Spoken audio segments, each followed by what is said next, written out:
Let me see. Let me check this off. Hey, how y'all doing? This Dan Land Pro. As you know, sometimes I come on here and just chit chat. So you put my glasses on so I can see. I really didn't want the light bouncing off my glasses. But anyway, I came on here tonight to talk about being a content creator and what it means to be a content creator, and to talk about tenacity and being resilient. And I see a lot of things going on in sports, like Deion Sanders in Colorado. You know, they did their 2-0 thing. He's coaching his sons. You had Coco Wynn, you got Simone Biles, you got Shakari. You got so many examples of what it means to be tenacious and resilient, regardless of some of the adversity that you may face, whether it's age, whether it's in some cases smear campaigns, regardless of what it is. And the reason I want to come on here and talk is because through just personal experience, you find that sometimes, man, people try to place you in boxes that you don't necessarily want to be in. Sometimes you can put yourself in a box that you don't necessarily want to be in. I heard a wise man say that, sometimes we settle for positions, or we settle for gifts that we think are gifts, or we think that's the season that we should stay in when it's another season. Like I pretty much started video in one place, and it's like people expect you to stay in that place. It's like a singing group. You expect them to keep the sound from the 60s because that's the sound that you like. When they had to move, or they had to progress, or they had to change with the times, even though they still kept their identity or their signature sound. And it's the same way with anything. You can't just stay in one place. As a graphic designer or a content creator, you just can't stick with making simple video clips, because in 2 months it's something new. In 3 months it's something new. So I've always been able to move from one place to another, or from one thing to another, depending on discernment, depending on assignment, depending on my spiritual health, depending on prayer, meditation, focus. But I've met so many people that, you try to cooperate and work with them, but they try to put you in that box. But it's like the wise man say, man, sometimes you got to move to another season, and you can't take everybody with you. Sometimes you got to move to new things and new heights. And it's not about materialism. See, I know people, or have met people, who think that all relationships are transactional. And discernment has taught me that, man, relationships are not transactional. So if you ever notice people who most of their relationships are transactional, if you ever notice, they got a real big turnaround as far as friends and associates. They turn around is you always see them changing friends. They always changing right hand man. They always changing best friends. They always changing the people they hang with, because everything is transactional. Meaning, when you can't make transactions with that person, then that relationship is pretty much over, or you're going to be discarded, or you're going to be put in a position where that person really only deal with you minimal. And what you have to look at is, most of the people I meet, it's like when you meet them, it's like you being set up like a pigeon. I think it has something to do with the coming from the neighborhood I'm from. You see the setup. You seen the commie, and you seen the thieves. You seen so very much, and it was all moving so fast. And a lot of stuff I really didn't know was instilled in me until I left and started traveling the world. And those things were kicking in because I could see something developing before it developed. And sometimes it's like that with people. You can read the situation to the point where when people being set up like a pigeon, or when people's being set up for the drop, or the con. And it's usually a person will take that person's ambition, or that person's passion, or that person's desire. So it's like they do intel on people. It's like they know you like video, so that's how they try to communicate with you through video, because they know that's your passion, that's your weakness. So they try to set you up. So they butter you up, and then they think, okay, you're going to give them your resources, or you're going to give them labor or whatever, and they use that to their benefit. And when I see that, it's amazing how much I see it.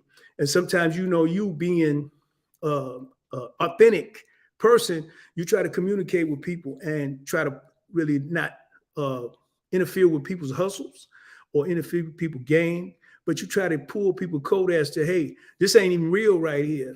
This you being set up. And I can see it because the door is, it's a revolving door.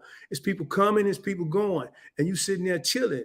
You know, like I always say, man, uh, being in certain environments, you learn certain things, and sometimes you just want a little peace and quiet from that environment. So you might step off into another situation where it's time for you to make a change. It's time for you to change seasons, and that's usually when you see a lot of stuff going on. Just like, you know, I always say, man, when I retired, it was like I just want to get away, just want a little peace, a little quiet, get my spiritual life together, et cetera, et cetera. But a lot of stuff I didn't witnessed in that experience is no different than what I was experiencing, was trying to get away from, as far as job, as far as social life, et cetera, et cetera. I found that people have the same personality traits. You know, in some cases, the carnal was similar to the spiritual, as far as dress, as far as egos, as far as attitudes. Some of the things were so similar through that experience that it has allowed me to understand that you must focus on your spirit. In other words, I can't come into the spiritual world and all the conversation is about video. That's what I just walked away from. So I don't need the spiritual realm or religion to do video, to talk about video, to master video, none of that. So why am I having all these conversations about video? Why am I having all these conversations about transactions and all the things that you was pretty much tired of? Why are you having those conversations? Because you sometimes in environments and in situations where that is the focus. That is, it's like, hey, it's my spirit that's suffering from malnutrition. It's my spirit that's weak. It's my spirit that needs work. That's the conversation I want to have. That's the environment I want to be in. That is the lessons I want to learn. That is where I am still shallow or immature and need lessons and teachings. So you can't teach me about video. I already know that. And I'm coming to an environment where you really don't master that or haven't experienced that in the matter that I've have. That's like me coming into an environment where dancing is not the primary focus, and you're going to teach me about dancing. Well, I just came from that. I'm trying to get away from that. And that's the same thing with transactional friendships and associations. I just came from an environment where that is the primary way that people communicate and relate. We barter, we transactions, et cetera, et cetera. It's rare that you have friends that you can say there's not some transaction involved. And those you cherish, you probably could count them on one hand. So when I change seasons or I change environments, I shouldn't be dragging the same things with me into that new environment or experiencing the same things in that new environment that I experienced in the old one. That's a turnoff. So when people say, well, what is the problem? What is the problem in this environment compared to that environment? Well, this environment ain't no different from that environment. The people are the same. The characteristics are the same. The personalities are the same. The egos are the same. Arrogance is the same. Transactions is the same. On top of that, in that environment, people are always talking about what they want from you, what they need from you, what can they get from you, your resources, et cetera, buttering you up, turkeying you up, tricking you up, johnning you up, whatever. I'm getting the same thing here. I didn't come here. I want to talk about my spirit. When I'm at school, I want to talk about education. I want to talk about making, video. You see what I'm saying? So if I'm at school trying to learn about graphics and you find out that I make video, I didn't pay to come here to do a video. I paid to come here to learn about graphics. That's the same thing. I want to work on my spirit. See, so all of these things is important when we're dealing with seasons.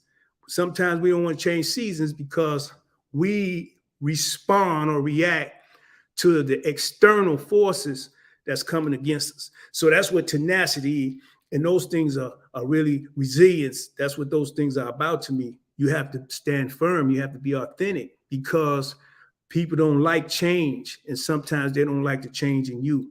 They like the dark side. Sometimes when that light come out, when them blessings come out, when that gift, when you are, when that spirit is becoming healthy and stronger and more. It adds to what you already had. So what happens is with me, I can only speak about me. What happened with me is that once the spirit started getting stronger, all those other things were enhanced. The gifts and blessings I already had, they just enhanced. They became stronger. They became different. I was operating different, and it's just you can see the movement. So as they say, my steps was ordered. So it's just not about being a content creator or video or the things that I do. It's about how is God moving in your life, in your experience. So once that spirit is focused upon, how is God moving in your life now? So it's not as simple as where, I gave up cigarettes or I start wearing a tie and stop wearing open button shirts. See, it ain't that elementary anymore. It's a little deeper. It's like I was studying a lot of what they call elementary stuff. It's when I got deeper, when I was going and reading and studying, as they say, study show yourself approved. It's when I was doing that stuff on the side, or I was singling out people that I knew were deep in the word, and they could answer the questions that I wanted the answers to. I didn't want the superficial, the egotistical, the arrogant, the formatted operation, because I started noticing that a lot of the people that were talking, they were only talking about certain books and certain stories. They didn't go outside of that boundary. They didn't go into some of the other stories, some of the other books, some of the deeper scriptures. They didn't go into that in how they was breaking it down to me. So what I did, one of my sisters, who rest in peace, she had told my cousin years ago to read the Bible. As people say, don't read the Bible like a book, but I had never read the Bible all the way through. So I wanted to read the Bible all the way through. So what I did, it took me 2.5 years after retirement to read the Bible all the way through. And then, no, I started the Bible off at the front and went backwards. And then I read the Bible from the beginning to the end. And then I studied it where scriptures were relative to what I want to know. I read it like it's recommended that you read it. So I got all this understanding. It took me 2.5 years. The reason I read it backwards is because I kept getting confused with like 200 AD, 200,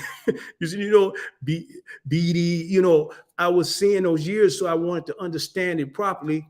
And that's the way I was able to comprehend it and get something, the gist of what I was reading and the gist of what I was experiencing, and the North from the South. And I mean, the bad Christians, the good Christians, the difference in doctrines, the difference in principles, the corrupt kings. I mean, the book is full of so many examples, but I also found that there's a lot of metaphors. It's metaphoric. And that's what makes it so timeless, is because there's so many things that I can relate to it that can be applied now. Like when you hear me talk about the fiery furnace, or you hear me talk about the lion's den, I use those as analogies or in metaphoric terms in order to apply them to something I may be experiencing in life. Being in that fire and that smoke, and there's somebody else in there with you. Like the Hebrew boys, there's somebody else in that situation with you. And when you come out of it, ain't no smoke on you, ain't no fire. You didn't get burnt. There's no smell of smoke. There's nothing left.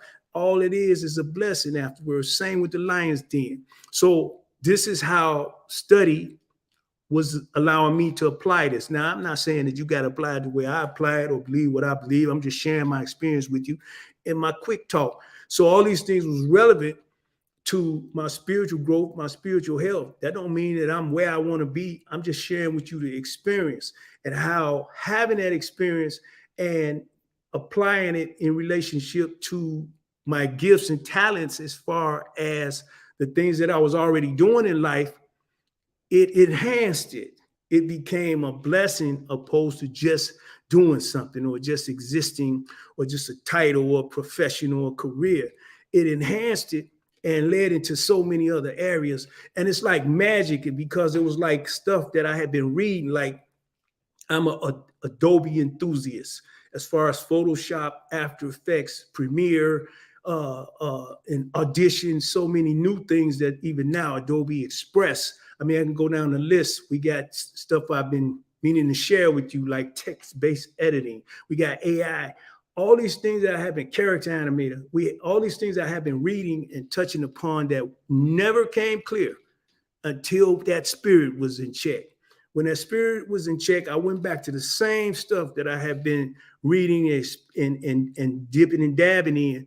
And it's like it clicks now. Like a machine. It's just like if I go right now and bring up Audition and want to do some work in Audition, it bam. And then it's like, you throw that, I threw that, the areas I was weak was my spiritual growth. And I never went for the formal education. I always went for like trades and certificates and specialties where I could, asbestos and hydraulics and electronics and main propulsion engineering and industrial electricity. It's just so many things that I always went for those things. So the areas I was weak was formal education and my spiritual growth. So those are things I had to focus on. And once those two was added, it's like bam, bam, bam, bam, bam, as far as all those other things. So that's not to say that boom, boom, boom, and $1 million fell out of the sky, boom, like manna. What I'm saying is that it's a thing that makes you whole. So it's being able to introspect or retrospect and see what's my weaknesses. Because that was another thing. Without that spiritual foundation, without that spiritual growth, without that education, without the things that I should have been focusing on, you focus on other people. You find yourself focusing on other things in other places, and you find yourself focusing outside of God because you're not in alignment with God. You're not in alignment with God. That's why I could read all that Adobe stuff and do it. I was good at it, but I wasn't at the level God wanted me to be at. I needed to do what I was instructed to do in order to make it to that level. I feel I'm at that level and it's still growing. I can't explain it. So when this thing is over, I'm cool. I'm thankful. I don't have a confidence problem. It's a divine confidence, I call it. It's not about arrogance and being egotistical, but the experience alone and the people I met in the carnal and the spiritual realm and the educational realm, it's amazing how similar those environments are, how similar the people are. It's just that my focus, how I see them is different. Because here's the thing, and then I'm gonna shut it down because I just wanted to come on here and talk about it because I was chilling, I was working on some stuff, and I said I'm gonna come on here and do me a quick talk.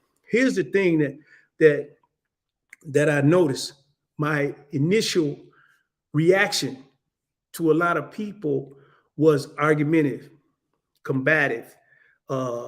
It's like you reacting to whatever they're doing, because what I found is that everybody is not who they say they are or how they say they are.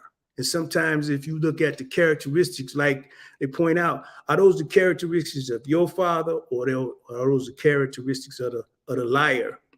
And some of those characteristics, people were saying, I'm godly, but all their character or the characteristics that they were displaying and demonstrating through communications and relations represented the dark one, the liar. They lie. They're egotistical. They're arrogant. They hurt people. They use people. They use people for their resources. They discard people. They see people as objects, like things that they can use. And when they don't have any use for them, they discard them. So I watched people like that, and I said, I will not allow myself to be a victim of that person, because I've seen them use people because they wanted something done. And when they didn't have any use for that person anymore, they discarded them like they were a piece of paper. So even though I was instructed not to respond to that person in a negative way, it was to take the lesson. It was take the lesson that discernment was feeding me and giving me and saying, this is how we all are when we in a carnal state, or this is how we all are when we lack certain tools and things that we need in order to function every day. So we can't just react to that, because that type of person is not going anywhere. And sometimes that type of person is us, but that person is not going anywhere. How you reacted to that person? So the objective is, don't you fall victim to that person. Because I've had people call me and ask me, hey, why this person treat me that way? And I didn't have the answers. And I felt sensitive, or I felt for them. But at the same time, I was saying a lot of times that person took your own ambitions, your own desires, and used them against you to extract your resources or to use your talents and gifts for their personal benefit or gain, because they don't have that talent or gift. And I met a bunch of talented and gifted people in and out of these environments that I'm speaking of. People who can do some fascinating things, and you know that they blessed, you know that they have a gift. But I've also witnessed these people that took advantage of those gifts, whether it was money, whether it was a talent, whether it was a gift. And I said, that's not going to be me. So I'm going to operate as far as any environment I'm in. I'm going to operate based on what I learned as a kid in the environment that I grew up, that always protected me, no matter what country I was in, no matter what situation I was in. All of those things that we seen in that environment kicked in, which is why a lot of times I survived certain situations. And that's before I understood that I had this covering or this protection.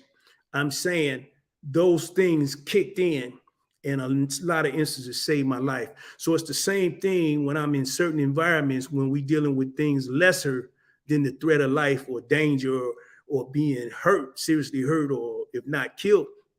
Uh, uh, it's as simple as somebody using you for your talents, or somebody trying to put you in an inferior position, or trying to make themselves seem superior to you without you ever sitting down saying, what have this person done? What can this person do? What's their talent? What's their gift? And if their talent and gift is extracting talents and gifts and using that from other people, that's not a talent and gift. That's using people. That, and then to discard people or to use them in a bad way, that's not a gift. That's not a talent. That's not a profession. That's not a career. That's what they say. That's a con. That's a game. That's a I don't know what to call it. So my thing is that, as they say, I'm not going to mess with your hustle, but you're not going to hustle me, because I see what you are. It's like you may have this big old elephant helmet on with other people, but I see right behind it. Hey, I see you back there. This is who you are. It's dark. You're a dark person. You're not shiny. You don't have any light.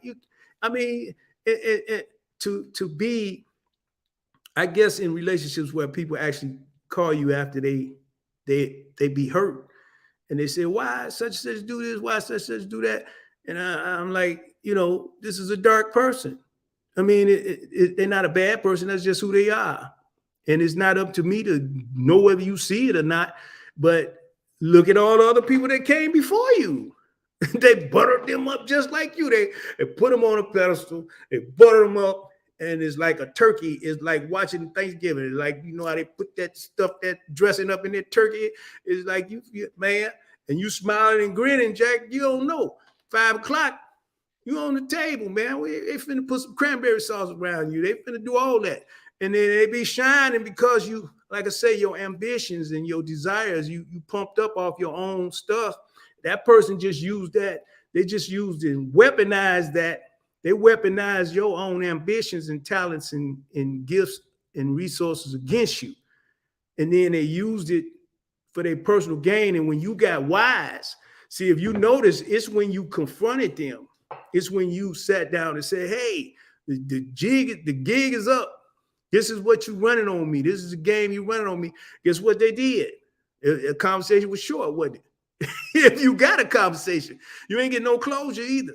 You didn't get no explanation. They came up with some far-fetched reason why they was getting rid of you. And the reason they got rid of you is because they had no more use for you, and you was owning them. You saw behind that big old mask and helmet they had on. You saw that real person back there. And you notice they showed you that real person at the end, didn't they? They showed you the real person. See, before the end, they showed you the public image. They showed you the nice person. They showed you the friendly, I love everybody person. But guess what? At the end, see, they didn't have all that talking for you at the end, did they?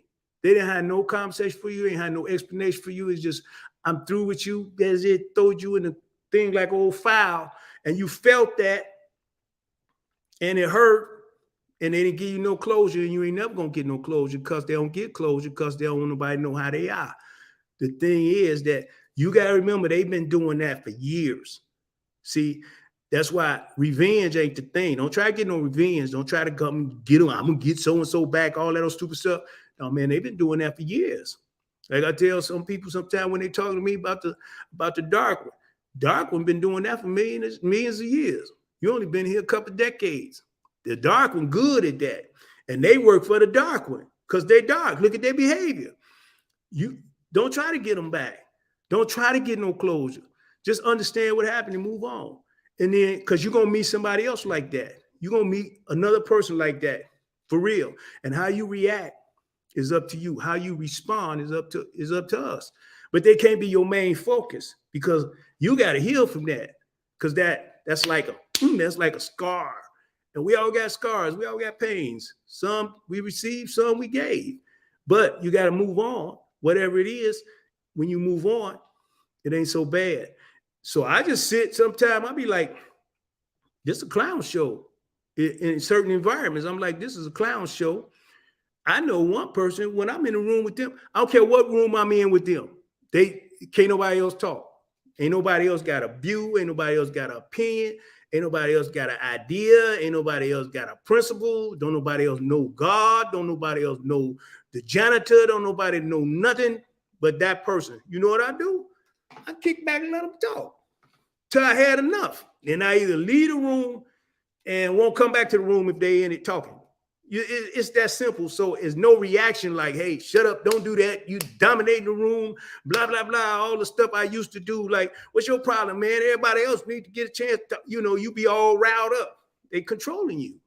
They controlling your emotions. They got you all riled up. They got you all messed up. You be going home. I don't know why. Every time I go in there, he's doing all the talking. Can't nobody else say no, blah, blah. What happens when you mellow out? You know what that person is. When you go in a room and that person is in the room, believe me, if it's an hour, that person going to talk 58 minutes. If it's 30 minutes, that person going to talk 28 minutes. You're not going to say anything. You're not going to give any input. You're not going to give that person nothing. And here's why. It's called a superiority complex. And when a person has a superiority complex, they're smart and you're dumb. Automatic. They assign you the position of inferior and they assign themselves the position of superior. So if I walk in a room and I don't respect a person and I don't see them as my equal, or I don't see them as somebody that might be able to advise me, recommend something, or give me some dialogue, or we can exchange some dialogue and learn from each other, then I'm putting that person at a disadvantage. I've already put them in a subordinate, inferior position. So I'm already the smartest person in the room. So guess what? I can only teach and can't learn.